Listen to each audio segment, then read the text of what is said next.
Hi friends, ಎಲ್ಲರೂ ಹೇಗಿದ್ದೀರಾ? ಇವತ್ತು ನಾನು ಫಿಶ್ ಕರಿ ರೆಸಿಪಿಯೊಂದಿಗೆ ಬಂದಿದ್ದೇನೆ.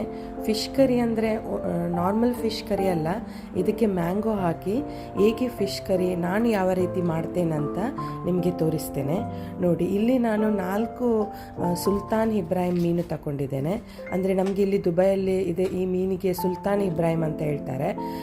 ಮತ್ತು ಮಂಗಳೂರಲ್ಲಿ ಇದಕ್ಕೆ ಮದ್ಮಲ್ ಮೀನು ಅಂತ ಹೇಳ್ತಾರೆ.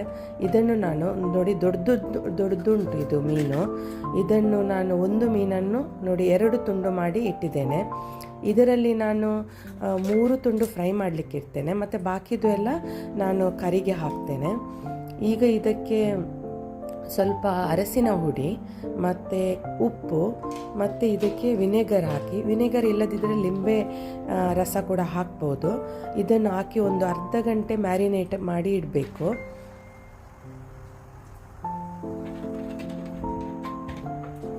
ನೋಡಿ, ಇದನ್ನು ನಾನು ಸರಿಯಾಗಿ ಈ ಮೀನಿಗೆ ಹಾಕ್ತಾ ಇದ್ದೇನೆ. ಯಾಕೆಂದರೆ ಉಪ್ಪು ಹಾಕಿ ಒಂದು 20 ನಿಮಿಷ ಇಟ್ಟರೆ ಅದಕ್ಕೆ ಒಳ್ಳೆ ಎಳೀತದೆ, ಅದಕ್ಕೆ ಉಪ್ಪು ಎಲ್ಲ, ಮತ್ತು ಮೀನು ಕೂಡ ತುಂಬ ಟೇಸ್ಟಿಯಾಗಿ ಬರ್ತದೆ. ಅದಕ್ಕೆ ಈ ರೀತಿ ಮ್ಯಾರಿನೇಟ್ ಮಾಡಿ ಇಡಬೇಕು ಇದನ್ನು. ಹಾಗೆ ನಾನು ಒಂದು 20 ನಿಮಿಷ ಇಡ್ತಾ ಇದ್ದೇನೆ. ಇಲ್ಲಿ ನಾನು ಗ್ರೈಂಡ್ ಮಾಡಲಿಕ್ಕೆ ತಗೊಂಡಿದ್ದೇನೆ. ನೋಡಿ, ಅರ್ಧ ಈರುಳ್ಳಿ ಮತ್ತು ಕೆಲವು ಬೆಳ್ಳುಳ್ಳಿ, ಒಂದು 4 ಇದೆ ಬೆಳ್ಳುಳ್ಳಿ, ಮತ್ತು ಇದಕ್ಕೆ ನಾವು ಮಂಗಳೂರಲ್ಲಿ ಒಂಟಿ ಸೊಲ ಅಂತ ಹೇಳ್ತಾರೆ, ಅದರಿಂದ ಮೀನು ಕರಿ ತುಂಬ ಟೇಸ್ಟಿಯಾಗಿ ಬರ್ತದೆ. ಮತ್ತು ಸ್ವಲ್ಪ ಕರಿ ಲೀವ್ಸು ಮತ್ತು ಒಂದು ಸಣ್ಣ ಗಾತ್ರದ್ದು ಹುಳಿ, ಮತ್ತು ಇಲ್ಲಿ ನಾನು ಹಾಕ್ತಾ ಇದ್ದೇನೆ ಸ್ವಲ್ಪ ಅರಸಿನ ಹುಡಿ, ಒಂದು 1/4 ಚಮಚಕ್ಕಿಂತ ಸ್ವಲ್ಪ ಕಡಿಮೆ. ಮತ್ತು ನಾನು ಮನೆಯಲ್ಲೇ ಮಾಡಿ ಇಟ್ಟ ನೋಡಿ ಇದು ಮಸಾಲ ಪೌಡರ್, ಇದನ್ನು ಹಾಕ್ತಾ ಇದ್ದೇನೆ. ನಿಮಗೆ 2 ಚಮಚ ಹಾಕಿದ್ದೇನೆ.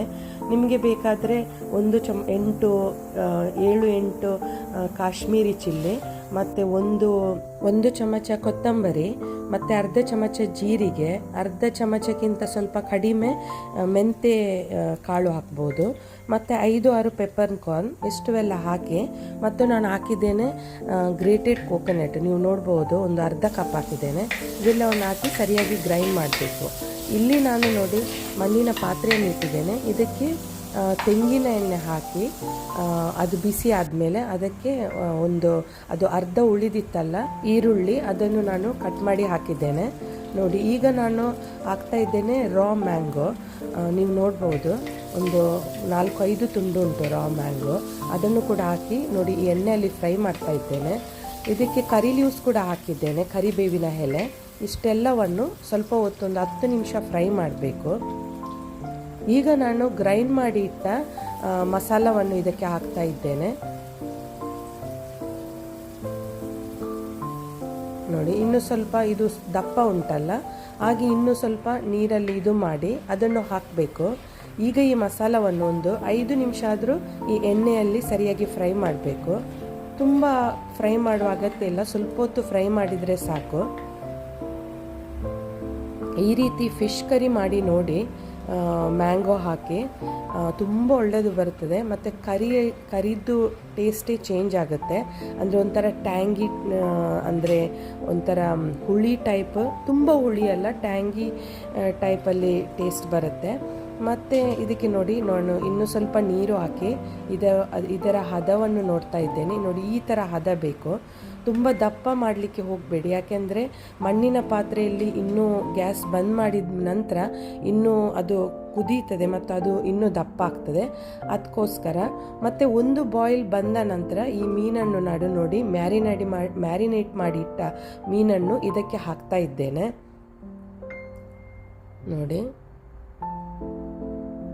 ಯಾರೆಲ್ಲ ನನ್ನ ರೆಸಿಪಿಯನ್ನು ನೋಡ್ತಾ ಇದ್ದೀರಾ ಒಂದು ಲೈಕ್ ಮಾಡಿ, ಮತ್ತು ನಿಮಗೆ ನನ್ನ ರೆಸಿಪೀಸ್ ಇಷ್ಟ ಆದರೆ ಸಬ್ಸ್ಕ್ರೈಬ್ ಮಾಡಿ, ಮತ್ತು ಎಲ್ಲರಿಗೂ ಕೂಡ ಶೇರ್ ಮಾಡಿ, ಮತ್ತು ಕಮೆಂಟ್ಸ್ ಮಾಡಿ ತಿಳಿಸಿ ಯಾರೆಲ್ಲ ಈ ರಾ ಮ್ಯಾಂಗೋ ಫಿಶ್ ಕರಿಯನ್ನು ಟ್ರೈ ಮಾಡಿದ್ದೀರಾ.